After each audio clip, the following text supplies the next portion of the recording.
orang-orang lagi sibuk nyiapin nodalan-nodalan gitu, kita tetap nyari-nyari ide, nyiapin lomba gitu segala macam. Kadang juga ditanyain sama teman-teman di kelas gitu kan, kamu ngapain sih, sibuk banget deh kayak gini gitu. Ibuku kayak ngomel, dapet ceramah lah pokoknya. Dikasih tahu kayak, kenapa sih nggak pernah di rumah terus, kenapa di MP terus, emang kamu dapat apa dari MP? Itu kan kayak tersinggung ya aku. Tua temen di timku itu kayak nanyain, ngapain sih pulang malam terus, kayak mending belajar aja di rumah gitu, nggak usah penelitian gini gitu, mending kayak bagusin nilainya. Aku dimarahin tuh, dibilang kayak kamu dispen aja terus, kamu belum buat tugas ini. Pokoknya semua dikasih tugasnya ke aku, kalau aku nggak buat pokoknya apa, pas tuh aku mulai dimarahin. Jadi aku di MP itu sebenarnya aku nggak yang interest banget sih sama penelitian, cuma lomba yang aku ikuti di MP itu memang lomba penelitian. Nah itu ada lomba I2ASPO, itu lombanya di Surabaya di ITS. Nah itu aku bertimnya berlima, terus kita juga waktu itu sempat brainstorming sama Kak An tentang ide yang mau kita bawa di lomba I2ASPO ini. Dan waktu kita brainstorming itu, waktu itu di SMA 3 lagi ada odalan gede, jadi orang-orang lagi sibuk nyiapin nodalan-nodalan gitu, kita tetap nyari-nyari ide, nyiapin lomba gitu segala macam. Kadang juga ditanyain sama teman-teman di kelas gitu kan, kamu ngapain sih, sibuk banget deh kayak gini gitu.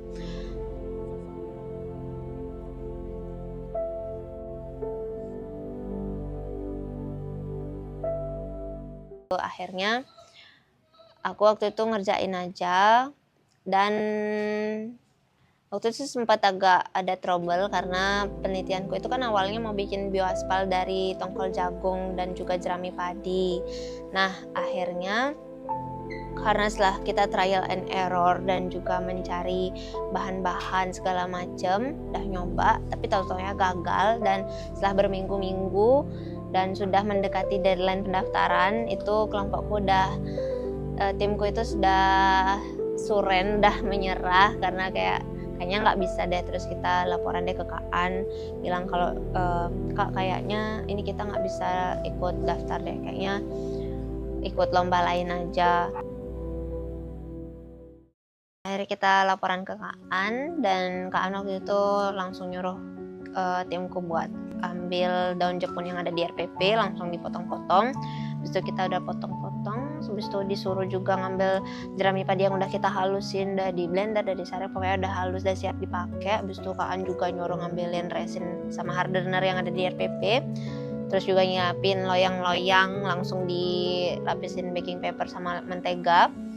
Terus akhirnya Kak An tiba-tiba langsung ngaduk, nyampurin resin sama daun kamboja sama jerami segala macam. Habis itu kita juga disuruh nyoba ngaduin itu sesuai sama takaran perbandingannya. Habis itu Kak An di sana baru ngasih tahu kalau misalnya penelitian yang dibawa ke lomba I2ASPO ini mendingan peredam bising aja gitu, karena biar sekalian gitu kan, biar kayak nanti sekalian juga untuk yang dibawa ke TID gitu. Karena memang dari awal rencananya kita tuh ikut I2ASPO sama TID ini satu penelitian, yaitu bioaspal tadi. Cuma karena bioaspalnya gagal, ya udah jadinya peredam bising. Penggalian darah aja. Masaknya katanya.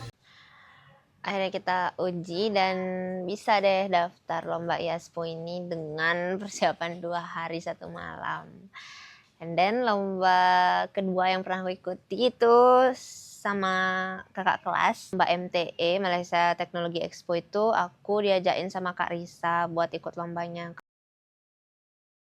Duit karena emang dari sebelumnya aku udah kayak janji gitu sama dia, ayo ikut lomba bareng sama masih di MP.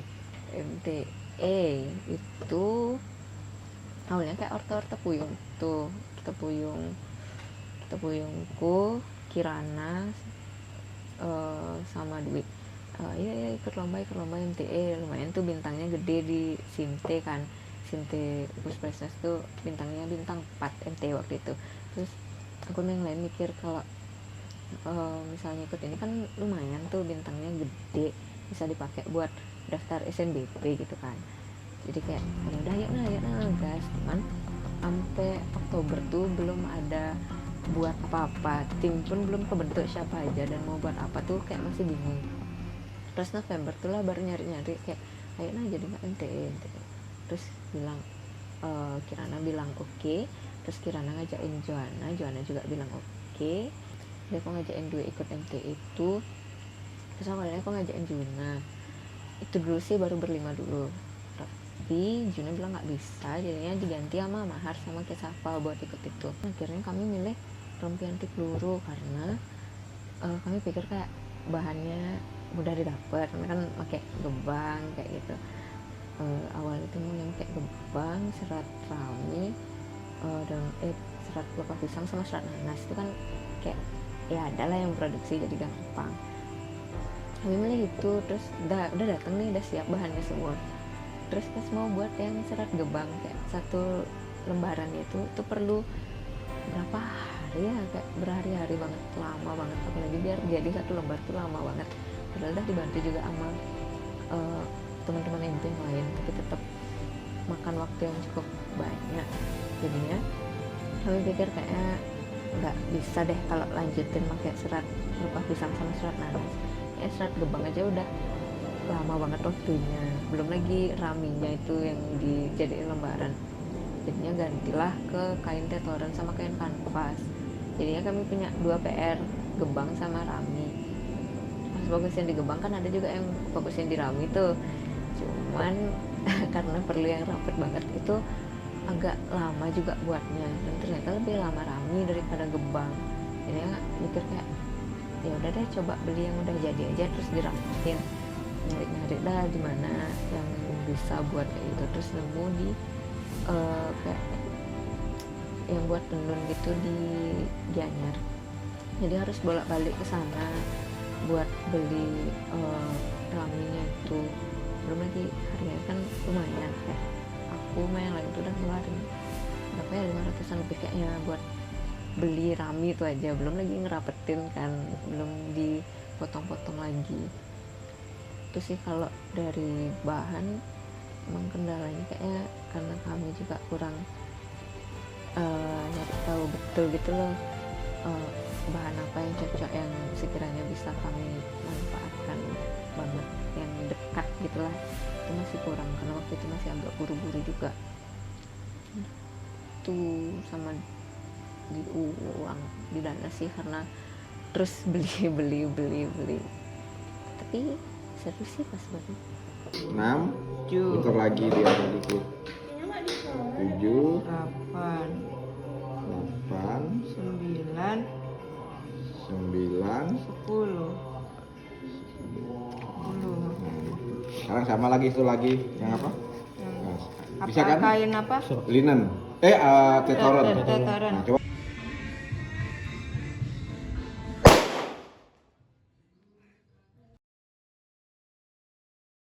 Aku waktu awal kelas 11 tuh kan masih lagi seleksi kepengurusan waktu itu, waktu mau naik ke kelas 11 dan awal kelas 11 tuh masih dalam suasana seleksi. Akhirnya pas pengumuman kepengurusan, aku kan jadi wakil rumpun ADV, jadi wakil ketua yang memegang rumpun ADV. Terus pas itu juga lagi ada acara UNESCO, jadi aku ikut presentasi tim TID ku, presentasi di acara UNESCO-nya itu. Terus juga waktu itu harusnya kan Risa bawain penelitian bioafturnya, presentasi bioaftur di UNESCO, tapi dia sisa sendiri. Sedangkan tim TID ku itu lumayan banyak yang bisa presentasi. Jadi aku mikir kayak tim UNESCO ku udah banyak yang ngehandle, ini Risa kekurangan orang. Akhirnya aku mikir kayak aku nawarin diri, perlu bantuan nggak dari timku, antara dari teman-teman timku atau aku yang bantu. Akhirnya mutusin aku ikut presentasi bantu di bioaftur. dan teman-teman aku tetap presentasi ngewakilin tim TID ku. Nah, waktu itu kan awal-awal kepengurusan dan awal-awal sekolah kelas 11 lah hitungannya. Itu tiba-tiba aja Risa nawarin aku kayak mau ikut lomba ke Malaysia. Awalnya aku mikir kayak bercanda, ini apaan nih tiba-tiba main lomba ke Malaysia aja, nggak ada seleksi, nggak ada persiapan. Ternyata Kak An dari kenalannya itu ditawarin untuk lomba di Malaysia, dan Kak An nawarin untuk bawain penelitian tentang bioaftur, dimana tim asli yang bioaftur ini kan kebanyakan angkatan 45 yang udah lulus.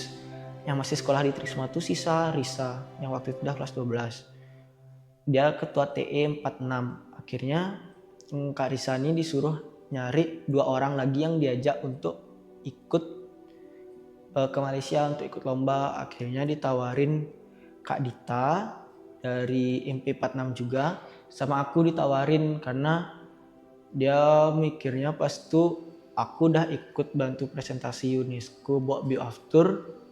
Jadi kayak kenapa dia ini udah sempet lah melajarin dikit tentang bioaftur, ya udah sekalian aja ajak dia untuk lomba ke Malaysia. Akhirnya aku ditawarin, dan karena pas tuh aku mikir kayak lagi masih lumayan free agak salah sih aku mikirnya agak free, dan aku kayak mikir ya oke aja, lumayan nih ditawarin tanpa ada seleksi apa-apa, tanpa ada persiapan apa, langsung lomba. Aku kayak oke, boleh.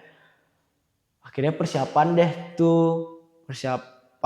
dengan waktu yang lumayan mepet.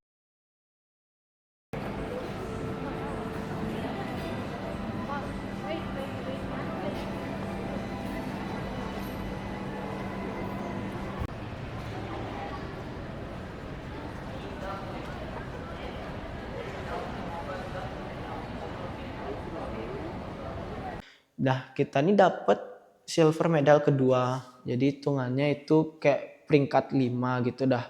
Dan itu seneng banget dengan penelitian yang sesingkat itu persiapannya, tapi bisa dapet peringkat 5, seneng banget sih. Kita bisa ngelihat di sekitar aja sebenarnya untuk ide penelitian.